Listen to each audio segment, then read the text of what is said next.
happening? This is Joshua Boetsi and you're watching Sporting Icons. Okay, so the Manchester Evening newspaper put out a couple of hours ago, source in the description box as always, that Tommy Fury is no longer being trained by John, his father John Fury, ahead of the Jake Paul fight on August the 6th. In fact, it's going to be Shane McGuigan. Now, I haven't seen anything from Tommy or Shane McGuigan to verify this, so again, take it with a pinch of salt until it's official. Now, if it is true, I suppose my first reaction is, listen, if anybody can get the opportunity to work with Shane McGuigan, why not? He's a quality, world-class trainer, for sure, no doubt. You know, look what he's done with multiple fighters. Carl Frampton, look what he's done with Josh Taylor. Look what he's recently done with Daniel Dubois. Look what he's done with Lawrence Okoli and others. So absolutely, if anybody gets the opportunity to work with Shane McGuigan, fantastic. The other good thing about it is that he's no longer with John. John is not a very good trainer, in my opinion. Outside the fact that he's not a very good trainer, of the bits that I've seen, is the fact that he's a southpaw. John Fury is a southpaw. So, of course, when he's doing the pads, he's naturally in the southpaw position. More often than not, you're not fighting southpaws. Okay? That's it. Now, when it comes down to Shane McGuigan, why Shane McGuigan? Could it be because this is a thumb in the eye to Carl Frampton? Obviously, we all know the history between Shane McGuigan, Barry McGuigan, and Carl Frampton. Carl Frampton recently said that he believes Jake Paul defeats Tommy Fury. John wasn't very happy about that. I used to respect you as a boxer and as a man. Now I'm going to turn my back on you and all that kind of stuff. You'll remember that. Is that one of the reasons? Don't put it past him.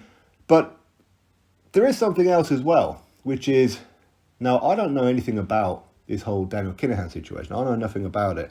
Okay, I haven't read the articles. I never watched the Panorama program or anything. Okay, I just don't watch news in general.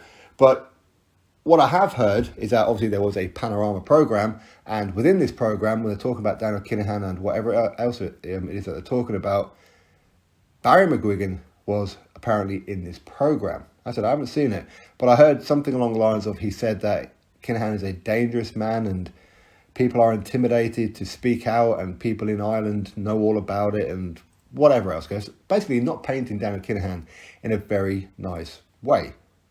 Almost insinuating, of what I can gather, that he's pretty much saying whatever it is you're hearing about Daniel Kinahan is correct.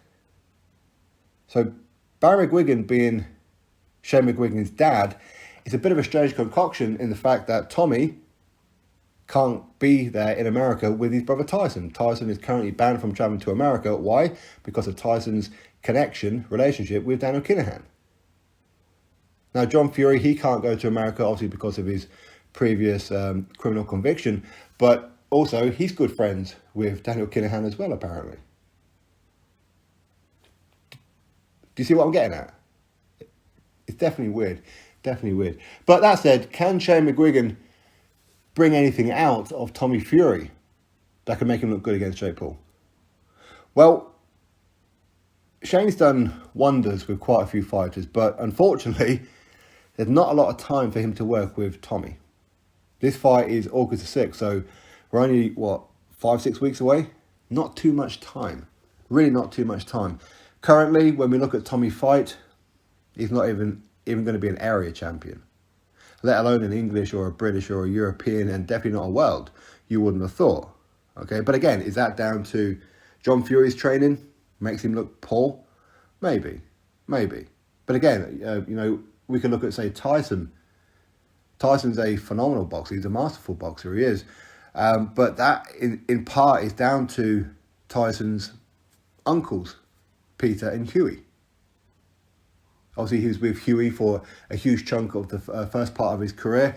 Then, of course, unfortunately, he passed away, and he went with Peter for quite some time. Although he went with Peter just before it, I believe, if I remember rightly. So they are the reasons why Tyson is the kind of fighter that he is. But to go back onto Tommy and Shane, I don't know. I think long term, it will obviously do him the world of good if Tommy, of course, is focused and isn't just in the gym to lift weights, to look good on the beach. Maybe. Does he have that boxing ability? I mean, he can punch a bit, for sure.